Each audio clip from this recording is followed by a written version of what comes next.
Seringkali kebaikan Allah itu kita pandang dari sudutnya yang materi. Allah itu baik kalau kita punya harta yang banyak, tanah yang luas, pabrik yang di mana-mana. Sementara kalau cuma sekadar itu kebaikan Allah, terlalu sedikit orang yang mendapatkannya. Padahal kebaikan Allah tidak pernah berhenti dan meliputi seluruh makhluk yang hidup ini. Karena itu pada kesempatan jumpa sore ini, saya ingin mengajak kita melihat kebaikan-kebaikan Allah dalam bentuk yang lain. Bahwa kita diberikan harta yang banyak, itu kebaikan Allah. Diberikan tanah yang luas, itu juga kebaikan Allah. Diberikan perusahaan, pabrik di mana-mana, itu juga kebaikan Allah. Tapi tidak terbatas kepada itu. Ada kebaikan-kebaikan yang non-materi, yang malah justru itulah esensi kebaikan itu. Mari kita renungkan sebuah hadis di mana baginda Rasul bersabda, arba'atun man u'tiyahunna faqad u'tiya khairat dunya wal akhirah. Ada 4 hal. Siapa yang oleh Allah diberikan keempat hal ini, sungguh dia telah diberikan kebaikan dunia dan sekaligus kebaikan akhirat. Kebaikan dunia juga kebaikan akhirat. Ini berarti belum tentu yang baik di dunia menurut kita akan berbuntut baik juga di akhirat. Tapi orang yang diberikan 4 hal ini, dia sungguh diberikan kebaikan dunia dan juga kebaikan akhirat nanti. Apa 4 perkara ini? Yang pertama, qalban syakir. Orang yang oleh Allah diberikan hati yang pandai bersyukur. Ada ungkapan, my heart is my home. Hatiku adalah rumahku. Kalau luas hati, rumah yang kecil besar rasanya. Kalau sempit hati, rumah yang besar pun kecil jadinya. Kalau hati sempit, rumah pun kecil, kiamat namanya. Orang yang hatinya pandai bersyukur, bisa mensyukuri nikmat. Dan dengan dia bersyukur, semakin bertambah nikmat itu kepadanya. Banyak orang kaya harta, tapi miskin hati. Ini gejala zaman kita sekarang. Di tengah gemerlapnya harta, dia tidak tahu mau diapakan harta yang banyak itu. Orang-orang sufi menjelaskan bahwa kaya itu ada 2 macam. Ada kaya majazi dan kaya hakiki. Yang disebut kaya majazi, kaya artifisial. Lahirnya dibaluti harta, tapi hatinya miskin. Hidupnya sudah serba ada, tapi dia masih merasa kurang. Rumahnya sudah titik air liur orang melihatnya, tapi dia masih merasa belum apa-apa. Mobilnya berdecak orang kagum melihatnya, tapi dia rasakan itu pun masih belum. Maka dia selalu miskin. Dalam sebaya cukup dia masih merasa kurang, maka hidupnya pun selalu kekurangan. Orang yang diberikan hati yang kaya, sungguh sebuah kebaikan. Hati yang kaya, hati yang luas. Kalau hati luas, tandanya 2. Bisa mensyukuri nikmat dan tidak mengingkari apa yang diberikan Allah kepadanya. Tapi orang yang hatinya sempit biasanya tidak pandai mensyukuri nikmat. Dan lebih celaka lagi ini, tidak senang lihat orang lain mendapat nikmat. Orang seperti ini, ya susah gemuk. Sudah tidak bisa mensyukuri nikmat, tidak senang lihat orang lain mendapat nikmat. Tetangganya beli televisi saja dia demam. Nanti tetangganya beli sepeda motor dia makin gawat. Masuk rumah sakit. Di rumah sakit dengar tetangganya beli mobil, mati dia. Disiksa oleh perasaan sendiri. Begitu orang yang miskin hatinya. Orang yang diberikan hati yang pandai bersyukur, sudah diberikan kebahagiaan dunia dan kebaikan akhirat. Ini yang pertama. Yang kedua, walisanan zakira. Orang yang diberikan lidah yang pandai berzikir. Menyebut nama Allah dalam artian yang seluas-luasnya.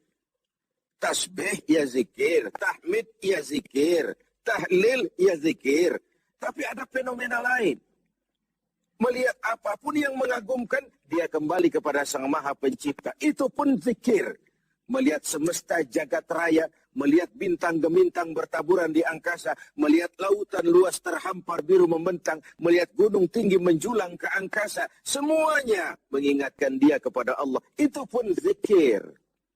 Diberikan lidah yang pandai berzikir, mengingat Allah dalam segala keadaan. Dan bukankah Islam mengajarkan seperti itu? Dari hal-hal yang paling kecil, memulai pekerjaan, bismillah. Melihat sesuatu yang hebat, Masya Allah.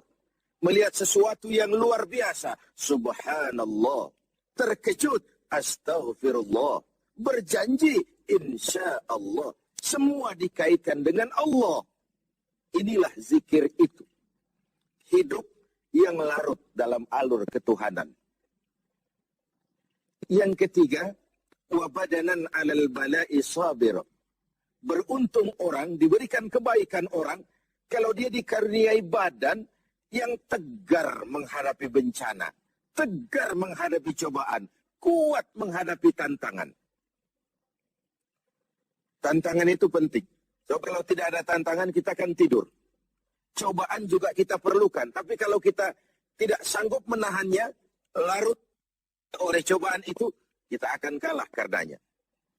Orang yang baik, diberikan kebaikan dunia akhirat, punya badan yang tegar menghadapi cobaan. Apa cobaan Allah? Dua macam. Satu ayat menjelaskan, wa nabluukum bil khairi wasyarri. Kami akan coba, kami akan uji kamu dengan yang baik dan dengan yang tidak baik. Dengan yang enak dan dengan yang tidak enak. Dengan yang menyenangkan dan dengan yang tidak menyenangkan. Bukan cuma sakit cobaan itu. Sehat pun ujian. Bukan cuma miskin ujian. Kaya pun cobaan. Bukan cuma tidak punya jabatan cobaan. Naik pangkat pun ujian. Kita ni yang namanya ujian kan yang tidak enak saja. Kalau sudah sakit, ya Allah, sedang diuji. Sehat, lupa daratan. Miskin, ujian. Setelah kaya, lupa bahwa itu juga ujian. Fenomenanya apa? Banyak orang lulus ketika diuji dengan kemiskinan. Tapi gagal berantakan setelah diuji dengan kekayaan. Ketika miskin dia hamba Allah. Setelah kaya dia pindah menjadi hamba harta. Belum pernah ada orang datang mengeluh, Pak Ustadz, saya sedang diuji oleh Tuhan. Kenapa Pak? Uang saya sedang banyak. Belum pernah. Kalau sudah bangkrut, miskin, baru merasa diuji. Bukankah sejarah syarat dengan contoh? La nufarriqu baina ahadim min rusuli. Kami tidak membeda-bedakan para rasul. Tidak ada rasul yang dianak emaskan. Semuanya diuji, semuanya ditempa, semuanya digembleng. Semuanya tegar seperti batu karang di tengah samudra. Walau tiap hari dihempas ombak, dihantam gelombang, dia tetap berdiri dengan tegar. Begitulah orang yang diberikan kebaikan oleh Allah. Lain dengan orang yang loyo, sedikit kena kesulitan seperti ayam sampar, kerakap tumbuh di batu, hidup segan mati pun tak mau. Skeptis, pesimis. Apa yang bisa kita lakukan kalau dasar hidup kita sudah skeptis dan pesimis itu tadi? Hidup ini adalah cobaan. Semakin tinggi kualitas keimanan, semakin berat cobaan itu. Semakin kokoh berpegang kepada agama, semakin kuat pula cobaan datang menerpa.